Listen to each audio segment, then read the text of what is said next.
orasida sehr jodu ham bor. Yoki shayton hiylalarini tahlikasida bo'lsa, bu oyatni o'qisa Alloh unga najot beradi. A'udhu billahi minash shaytonir rojim. Bismillahirrohmanirrohim. Inni tawakkaltu ala Allohi robbi va robbikum. Ma min dabbatin illa huwa akhidhu bin nasiyatiha. Inna robbi ala siratin mustaqim. Gıcık bakasın. Hud surasi ekan. Hud 56-oyat Hud surasi. Vazim eteceğim.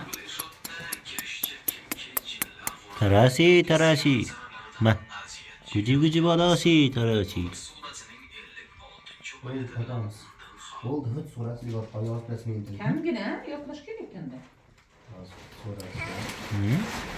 Tarasi. Yazık yok. Ümitcan Hud surası var mı? Bor. 56. oyat ekan deyapti. Yaxshi. Dushmanga qarshi o'qishmi? Jima shakllanadi. Atanov. Atufka atuf. Tarjimasini yozsinchi. Anaviga kirang, islom muzga kiring. Albatta meni ham sizlar ham Parvardigori bo'lgan Allohga tavakkal qildim. U yer yuzida biror jonivor yo'qki, uning peshonasidan tutmagan bo'lsa. Albatta Parvardigorim to'g'ri yo'ldadir. Mıcık. Nima? Mıcık. O'qiladi. Mıcık. Bugün dersin var mı senin? Bozarlık kısak. Ne yok mu? Nasıl? Umurda değil. Ders mi?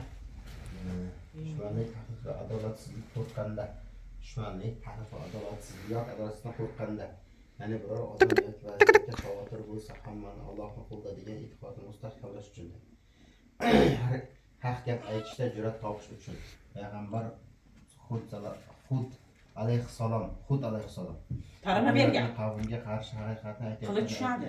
Bir minut video olaylik. Hasad yomon niyati odamlar zararidan panoh bo'ladi. Har bir jon Alloh nazoratidadir degan ma'noni borligi sababli ko'pchilik uni himoya niyatida o'qiydi. Ruhiy tinchlik va qalbni saqlantirish uchun hadya o'qiladi. 1 marta yoki 3 marta yoki bomdoddan keyin yotishdan oldin o'qiladi. Muhimi niyat va tavakkal deydi. Kirilcha yozib ber. O'zbekchasini o'qisa bo'ladimi? Inni tavakkaltu Alloh robbi va robbikum. Ma min dabbatin illa huwa akhuzum bi nasaytiha. Inna robbi ala siratum mustaqim. Shunaqa deb o'qidim, eshitding? Ruscha yozganmi? Xalos bo'lishi mumkin. Ibn Abd yoki shayton hiylalari tahlikasida bo'lsa, bu oyatni o'qisa Alloh unga najot beradi. A'udhu billahi minash shaytonir rojim. Bismillahirrohmanirrohim. Inni tawakkaltu ala Allohi robbi va robbikum. Ma min dabbatin illa huwa akhidhu bin nasiyatiha. Inna robbi ala siratin mustaqim. Hammasi bor edi. Bugun barchaga muammo bo'lib kelayotgan Oylik keltirib To'xta, so'ra. Dushman qanday bosh egib keladi? So'rani o'qiysam deydi. Yunus surasi. Zo'r değil. Qur'on surasi deb. Ha, eshitding? Zuho surasini 1001 marotaba o'g'irlangan narsani topilish yilliklar o'qiydi. Orqasidan ushbu oyatni 1005 marotaba o'qiydi. Bismillah. Podshohlarni tushda ko'rish taqdiri qanday bilasizmi? Anbiyo surasida bir oyat bor. Kimki uyiga fayzu baraka yomg'ir bo'lib yog'ilib kelishini xohlasa, undan foydalanadi. Bu suraning 30-oyati. Tun yarmidan o'tganda tahorat olib, hech kimga ko'rinmay bu oyatni ozgina yomg'ir suviga 70 marotabadan so'ng uyning har xonasining 4-burchagiga sochib chiqilsa, bu uyga Allohning marhamati ila mol dunyo kirib kela boshlaydi. Nomrodlik bu uydan ketadi. Janjallar yo'qoladi. Kelishmovchiliklar Zo'rku? sulh paydo bo'ladi. Qalbi qattiq, qo'pol, nasihat qabul qilmaydigan kishiga ushbu suvdan 7 kun bir qutumdan ichirilsa, ko'ngli yumshoq, rahmdil, nasihatni qabul qilib Inshaalloh. Do'lg'a qolgan ayolga ozgina suvga dam solib ichirilsa, oson tavallud qiladi. Yoki homilador ayol ushbu oyatni o'ziga dam solsa yoki dam soldirsa, bolasi yaxshi rivojlanib, oson tug'iladi. Qaysi sura u? Anbiyo surasida Anbiya surasi. kimki uyiga fayzu baraka bo'lib yog'ilib, boyib ketishi Yomg'ir xohlasa, suvi. undan foydalanadi. Yozimni. Bu suraning 30-oyati. Gıcık gıcık. Gıcık gıcık. Nimaga ketding? Hech kimga ko'rinmaydi. Kimki biror molini yoki qimmatbaho buyumini o'g'irlanib qolishdan qo'rqsa, Shunda o'qilamaydi. ba'zilar uyqusida peshob İyi. bu ham İyi. ruhiy bir kasallik hisoblanadi. Siyqagan. İyi. Bunday kishilar mehmonga borib, tunab qolishlari o'ta xavfli sharmandalik vaziyatini taqozo qiladi. Yoki voyaga yetgan bolalarda bu narsa ko'proq kuzatiladi. Ulamolar bu kasallik Anbiyo surasining 30-oyati shifoli xususiyatga ega ekanligini aytadilar. Uni suvga 101 marotaba o'qib, dam solib, bemorga ichkizilsa, Bak bak. Bak bak. foydasi ma'lum bo'ladi. Oyat bu. A'udhu billahi minash shaytonir rajim. Bismillahir rohmanir rohim. Waja'alna Like. minal ma'i Kit. kulli shay'in hayy. Make it. Afala yu'minun. Ba'zi har xil yomon fikr va Shular xayollar yozdi. Şimdi başlasın. barcha hojatlar uchun, masalan, rizq, ish yo'llarini Mulk ochilishi, surasi. sehr, ko'z, hasad ta'siridan qutulish uchun o'qiladigan duosi bor. Har kecha xuftondan so'ng Mulk surasini o'qib ortidan Uyga tushirmadik biz. o'qigan kishining Qoshigan yo'q. amalga oshadi, inshaalloh. Bu duo Shofiy mazhabi ustunlaridan bo'lgan Alloma Shayx Abu Bakr mashhur tomonidan ta'rif qilingan bo'lib, ko'plab olimlar mujarrab deganlar, ya'ni foydasi seziladi deganlar.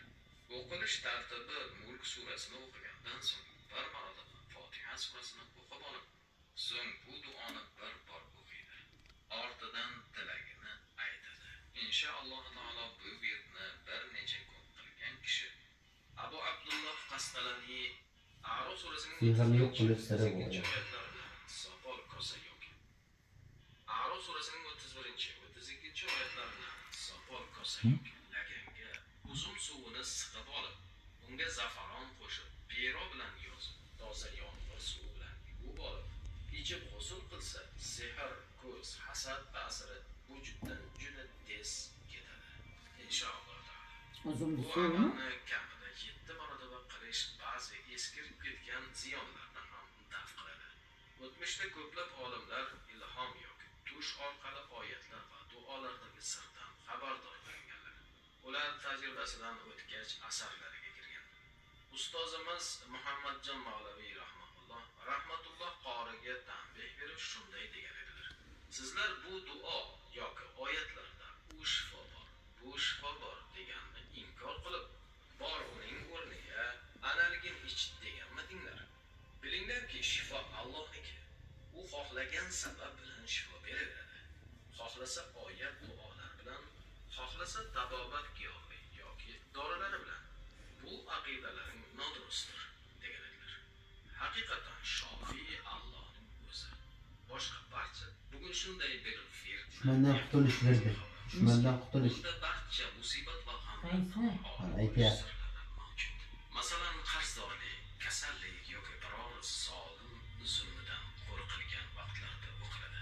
Mujarrab bo'lgan bir virddir. Bu wird 7 kun uzluksiz o'qiladi. Kunning avvalida o'qish afzal. Yaxshilab tahorat olib, qiblaga yuzinib, 100 marotaba Astagfirullohal azim va atubu ilayh deydi. So'ng yana 100 marotaba Allohumma solli ala sayyidina Muhammadin abdika va rasulik nabiyyul ummi va ala alihi va sallim.